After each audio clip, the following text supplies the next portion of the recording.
Massive fight coming up on December 9th, live on DAZN pay-per-view in US and Canada, part of your subscription all over the world. We are talking about Regis Prograis versus Devin Haney. Regis defending his WBC super lightweight title. The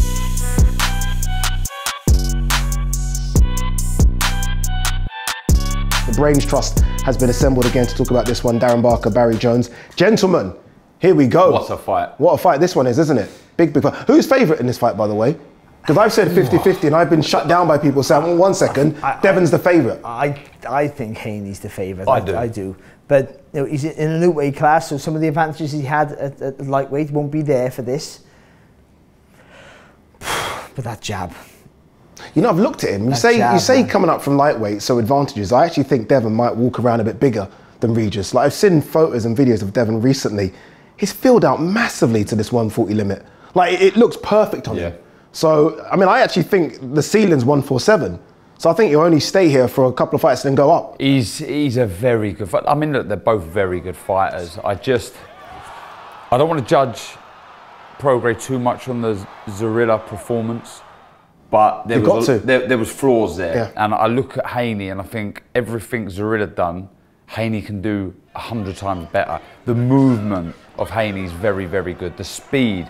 On the flip side, he's a very good, quick fighter, Prograis, but it was schoolboy stuff when I watched that fight. He was just following Zorilla around the ring. He wasn't cutting the ring down. And like, to the point where you think, okay, after 3-4 rounds, the corner is going to say, is that because it was Zorilla? Is that because it was in there against a guy that hard to motivate him? What worries me with that, Ade, is you know, you're a world-class fighter. You should know that. You shouldn't really need the corner to say it. But I'm still thinking after 3-4 rounds, right, they're going to tell him, bring your feet across, pin Zorilla into the corner on the ropes. He just didn't do it. He followed him around the whole fight. And it was, you know, I can't believe I'm saying it. It was comfortable for Zorilla at times. Haney, you're never going to be able to pin him down. Not like that. The speed, the jab you mentioned there, Barry, of Haney is exceptional. And what I love with Haney as well is the variation, the way he's 1 minute he's targeting the head, then he's dropping the right hand to the body, then he's moving his feet, he's skipping either left or right. It's just, as an opponent, you'd be thinking, I mean, how do I hit this guy and where are these shots coming from? It's just constant barrage of shots. Ladies and gentlemen, to apply for Haney membership, reach out to darrenbarker.co.uk. Yeah, I'm all for Prograis now, I am. You ain't got a choice, mate. Yeah, I think, but there are opportunities for him. Though Haney's not this, I think Haney was lucky against Lomachenko. Yeah, I thought so. I thought massively lucky. But this is not Lomachenko. I mean, Prograis is a fighter that if you stand anywhere near in front of him with his power, and he has really real power, then he's a problem. We saw that against Josh. I know it was a long time ago, but we saw that against Josh. So, you know, but you have to help him out by getting, he doesn't like a mover. It's important for Prograis to start very, very fast, which he's not known for, but I think that's important for him to start as fast as he can. Once Haney gets in a rhythm, it's going to be very difficult to get him out of that rhythm. Changing the pattern of a fight, we say this all the time, takes a great fighter. It's almost impossible to do. And at that level as well, once the guy's in his flow, especially with that long reach, you got about 4 inches on reach on Prograis as Haney. That's going to be difficult. What Haney does well is he throws that right hand. He doesn't overreach with that right hand. So when he jabs long, but quite often when you land with a good shot, you'll commit to that right hand. You end up bringing your body a little bit closer, your foot forward a little bit. He doesn't. He turns right from the core. He makes that right hand really long. Never gets close. Why is he still? Sorry to cut across you, Baz. Why is Haney still very much, by some people in the boxing world, underrated?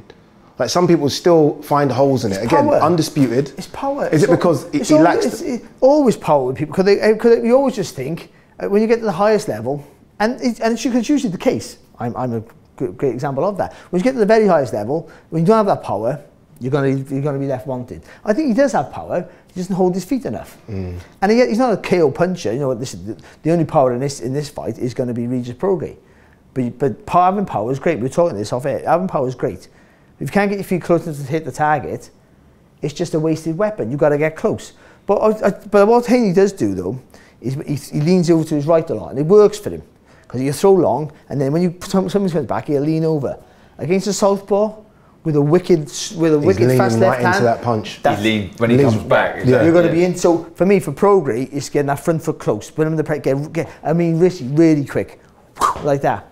Yeah. And once he gets close, he can do that. He wings the shot in, because he wings his shots in, because he puts all his body behind the shots as Prograis. He wings his shot in like that. If he can stun Haney enough, just to stop the movement, then he can go to work. But he got to do it early. You can hear me? I gotta step on you. I gotta crush you. You in my way. I'm breaking you down, bro. I'm breaking your heart, I'm breaking your will. I'm gonna take everything from you. It's levels, and I'm at the highest. Everybody that's there, all your people, bro, they gonna see you get knocked out, and I'm gonna knock y'all cold. Regis, I'm coming for you.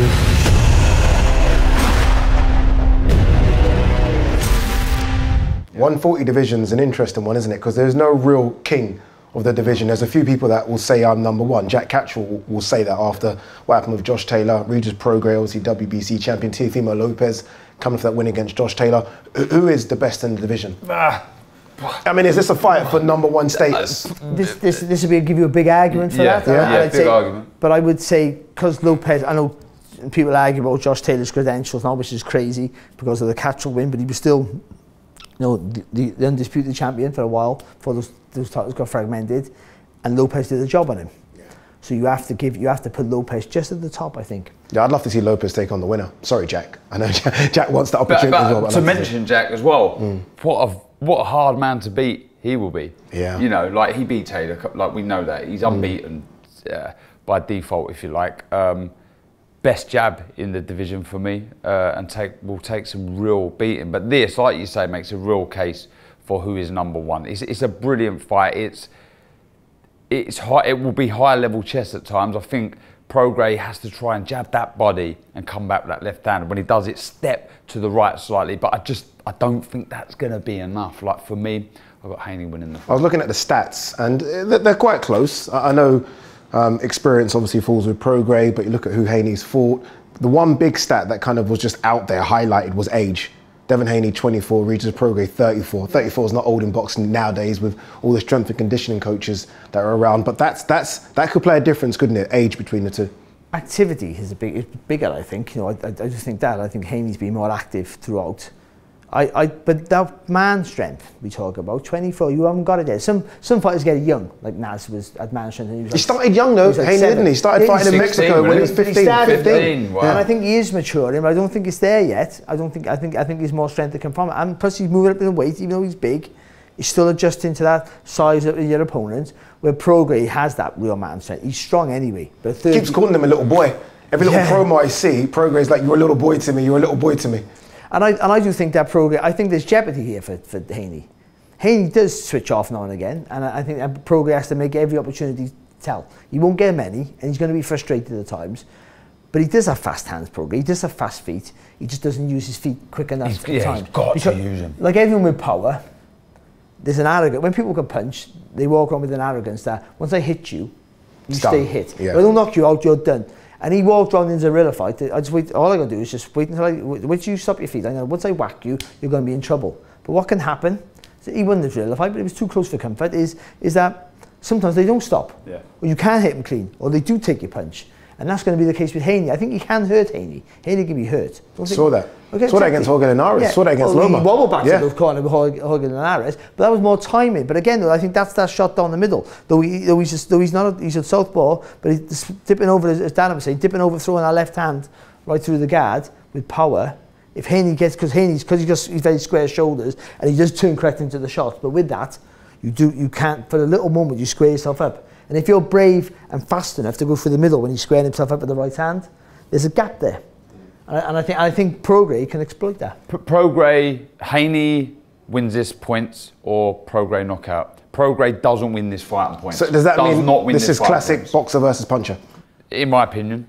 I think so. I don't mean to be disrespectful for Prograis saying he can't box, because clearly we've seen him out box, but you know, he dines out on his ferociousness. I think his tenacity, his power, that's what makes him the fighter. We've seen it against Josh Taylor. You know, that was a fight of the ages. Them two, they just went toe to toe. And I think that's where that's win or lose, that's where he's at his best. Haney won't allow him that. He's got to force Haney. If you force Haney in the round one, round two, you force him to hold his feet, he's got to change the pattern of the fight. And as I go back to what I said earlier, that's very difficult to do. That gives Prograis a real good advantage to win the fight. If it goes that way, I think he wins the fight. Even if it's on points, he wins the fight because he makes Haney dog it out. And Haney might want to, like all boxers, all down, like we were the same, we were boxers and movers. At some point in your career, you want to show you got it. You want to show you got that. Because we never have to most of the time. Because we're always just beating people on points. We're always just doing enough, or you're stopping people. You're always unboxing people. But sometimes you want to show you can touch. I feel like Devin might have seen the face-off between these two, and the words that were shared, I think they both might get into the centre of the ring and have it out and duke it out. I've always said, and I've been accused of saying this, that I think Haney's a 7 or 8 at everything, but I don't see what he's a 10 at. I know you're a big Devin fan. What's he a 10 at?